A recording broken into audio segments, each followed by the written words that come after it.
देखो minimum distance का हम लोग एक और क्वेश्चन कर रहे हैं।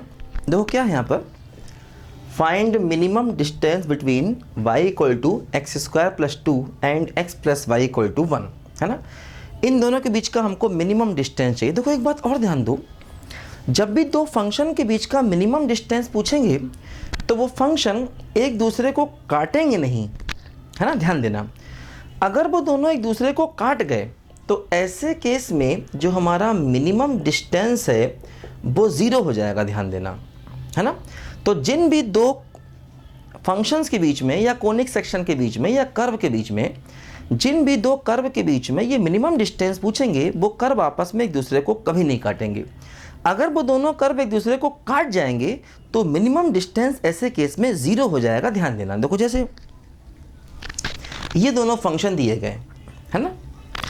अब देखो क्या ये दूसरे को काट रहे हैं, कैसे चेक करेंगे। मान लो हम यहाँ से y की वैल्यू निकालें, है ना, इसमें रख दें।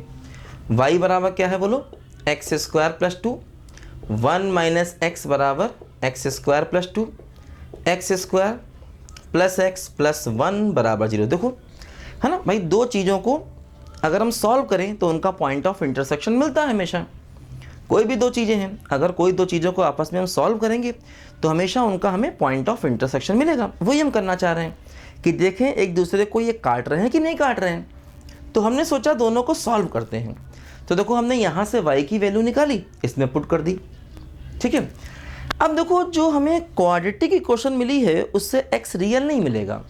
देखो इसके रूट्स इमेजनरी मिलेंगे, है ना, इसके रूट्स हमको इमेजनरी मिलेंगे। मतलब ये दोनों ग्राफ एक दूसरे को काटते नहीं है, ध्यान दो।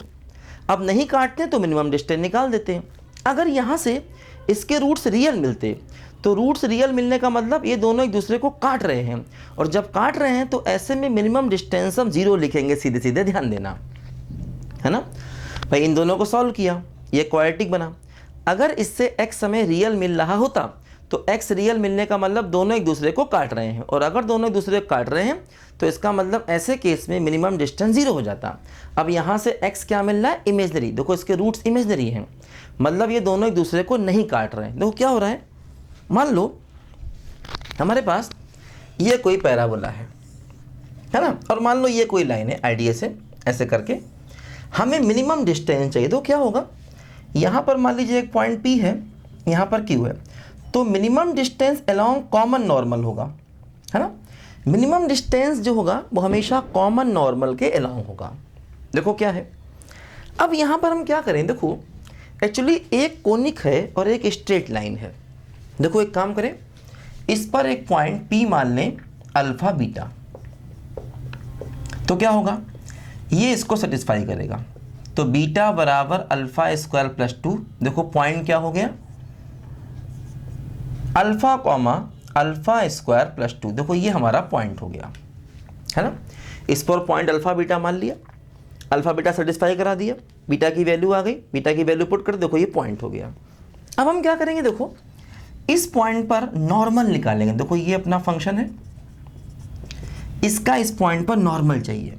देखो क्या होगा, नॉर्मल कैसे निकालते हैं, जैसे यहाँ से इसका डी बाई डी एक्स निकाल लिया जाए तो क्या हो गया बोलो, 2x। ये पुट कर दोगे, है ना, ये पॉइंट इसमें पुट कर दोगे तो देखो स्लोप क्या हो जाएगा, 2 अल्फा। ये क्या हो गया, ये हो गया स्लोप ऑफ टेंजेंट, ध्यान दो। अब देखो इक्वेशन ऑफ नॉर्मल क्या होगा, देखो क्या करना है, P पॉइंट पर नॉर्मल निकालना है। देखो क्या होगा, y माइनस y1 बराबर स्लोप। देखो ये टेंजेंट का स्लोप है, तो नॉर्मल का स्लोप क्या हो गया, -1/2 अल्फा x माइनस x1, ध्यान दो।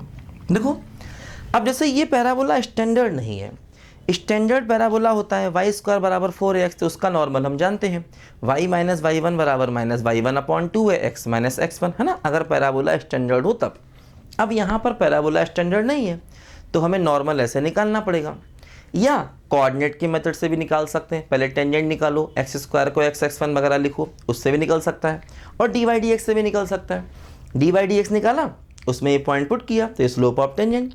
स्लोप ऑफ नॉर्मल क्या होगा, इसका रेसिप्रोकल नेगेटिव। देखो अब ये जो नॉर्मल है एक्चुअली ये इस लाइन के परपेंडिकुलर होगा, क्योंकि देखो अब लाइन का नॉर्मल लोगे मतलब ये है कि लाइन के परपेंडिकुलर होगा, तो इस बात का हम यूज़ कर सकते हैं कि भाई लाइन है उसका नॉर्मल मतलब लाइन के परपेंडिकुलर। देखो अब जैसे इस लाइन को ध्यान दें तो इस लाइन का स्लोप कितना है, इस लाइन का स्लोप y बराबर 1 माइनस एक्स, देखो इसका स्लोप हो गया -1, y बराबर क्या होता है mx प्लस c, स्लोप क्या हो गया -1। देखो ध्यान दो, अब जैसे इस नॉर्मल का स्लोप देखो तो नॉर्मल का स्लोप देखो क्या हो गया, स्लोप ऑफ नॉर्मल क्या हो गया -1/2 अल्फा। वो देखो यहाँ से भी निकल सकता था, टेंजेंट का स्लोप 2 अल्फा है तो नॉर्मल का कितना होगा -1/2 अल्फा। अब ये दोनों आपस में परपेंडिकुलर हैं तो इसका मतलब क्या होगा, इन दोनों का प्रोडक्ट m1 इंटू m2 बराबर क्या हो गया -1, है ना। स्लोप ऑफ नॉर्मल किसका नॉर्मल, इस पैराबोला का नॉर्मल, है ना। और लाइन है ना, लाइन का स्लोप, तो जो पैराबोला का नॉर्मल है और जो लाइन है आपस में परपेंडिकुलर है। अब देखो जो हमारा ट्रेडिशनल मेथड था हम उससे अलग चले गए। ट्रेडिशनल मेथड क्या होता था कि P पॉइंट इस पर माना, Q पॉइंट इस पर माना, दोनों का नॉर्मल कंपेयर करो। अब वो नहीं लगा रहे हैं क्योंकि दूसरा वाला जो ग्राफ है वो एक स्ट्रेट लाइन है, तो ज़्यादा आसान तरीका देखो ये है ना। जैसे जो अपना बेसिक मेथड था वो क्या था, P पॉइंट पर नॉर्मल लिया, Q पर नॉर्मल निकालो, दोनों नॉर्मल को कंपेयर करो। अब हम वो नहीं लगा रहे हैं, हमने क्या किया, P पॉइंट पर नॉर्मल निकाला, अब उस नॉर्मल को लाइन के परपेंडिकुलर कर देंगे। देखो लाइन का स्लोप ये है, नॉर्मल का स्लोप ये है, तो क्या होगा बोलो, m1 इंटू m2 बराबर -1। देखो यहाँ से क्या होगा 1/2 अल्फा बराबर -1। देखो अल्फा क्या हो गया -1/2 हो गया, ध्यान दो, ठीक, अल्फा की वैल्यू आ गई।